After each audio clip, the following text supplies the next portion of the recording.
بسم اللہ الرحمن الرحیم۔ حضرت نوح علیہ السلام کا تذکرہ قرآن مجید میں 42 جگہ آیا ہے۔ حضرت آدم علیہ السلام کی اولاد دنیا میں خوب بڑی، آہستہ آہستہ یہ خدا کو بھولتے گئے جس نے اسے پیدا کیا تھا اور جو ان کا پالنے والا ہے، اور شیطان کے بہکائے میں آنے لگے جس نے حضرت آدم علیہ السلام کو جنت سے نکلوا دیا تھا۔ شیطان کے بہکائے میں آ کر یہ لوگ بتوں اور آگ وغیرہ کو پوجنے لگے اور ایک خدا کے بجائے مٹی اور پتھر کے بہت سے خدا بنا لیے، اپنے ہاتھ سے اپنا خدا بناتے اور پھر ان سے مانگتے۔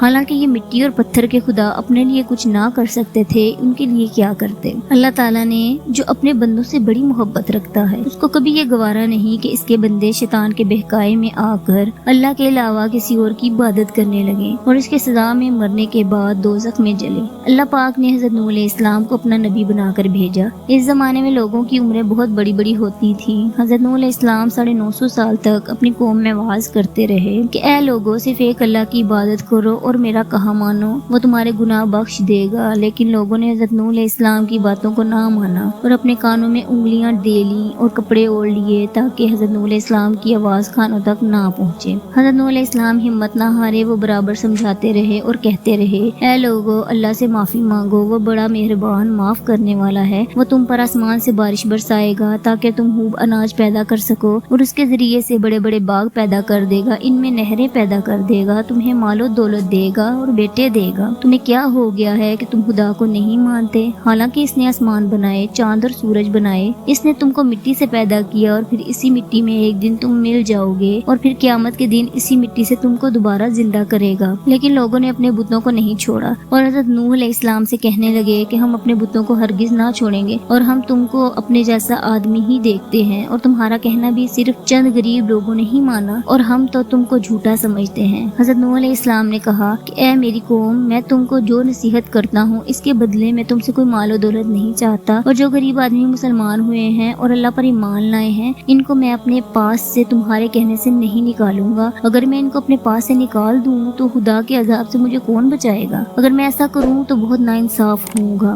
ان کی قوم کے لوگوں نے کہا، اے نوح علیہ السلام، تم نے ہم سے جھگڑا بہت کر لیا، اگر تم سچے ہو تو جس عذاب سے تم ہم کو ڈراتے ہو وہ لے آؤ۔ حضرت نوح علیہ السلام نے کہا کہ جب اللہ پاک چاہیں گے عذاب لے آئیں گے۔ اللہ تعالیٰ نے حضرت نوح علیہ السلام کو وحی کے ذریعے حکم بھیجا کہ تمہاری قوم میں جو لوگ ایمان لا چکے ہیں ان کے علاوہ اور کوئی ایمان نہیں لائے گا، تم غم نہ کرو، ایک کشتی بناؤ۔ حضرت نوح علیہ السلام نے اللہ کے حکم سے کشتی بنانا شروع کی، تو جب ان کی قوم کے سردار ان کے پاس سے گزرتے تو ان کو کشتی بناتے ہوئے دیکھتے تو ان کا مذاق اڑاتے۔ حضرت نوح علیہ السلام ان کے مذاق کے جواب میں کہتے کہ آج مذاق کر لو، کل جب تمہارے اوپر عذاب آئے گا تو اس وقت ہم تمہارا مذاق اڑائیں گے۔ آخر اللہ تعالیٰ کا عذاب اس کے وعدے کے مطابق آیا، زمین سے پانی نکلنا شروع ہوا اور آسمان سے بارش آنی شروع ہوئی۔ اللہ تعالیٰ نے حضرت نوح علیہ السلام کو حکم دیا کہ سب جانوروں کا ایک ایک جوڑا کشتی میں سوار کر لو، اور جو لوگ تمہارے اوپر ایمان لائے ہیں یعنی مسلمان ہو گئے ہیں ان کو سوار کر لو۔ حضرت نوح علیہ السلام نے اس کشتی میں سوار ہونے والوں سے کہا کہ اللہ تعالیٰ کا نام لے کر اس کشتی میں سوار ہو جاؤ کہ اس کا چلنا اور ٹھہرنا اسی کے ہاتھ میں ہے، اللہ تعالیٰ بڑا بخشنے والا مہربان ہے۔ کشتی ان سب کو لے کر لہروں میں چلنے لگی تو اس وقت حضرت نوح علیہ السلام نے اپنے بیٹے سے کہا، اے بیٹا، ہمارے ساتھ سوار ہو جا اور کافروں کے ساتھ مت ہو۔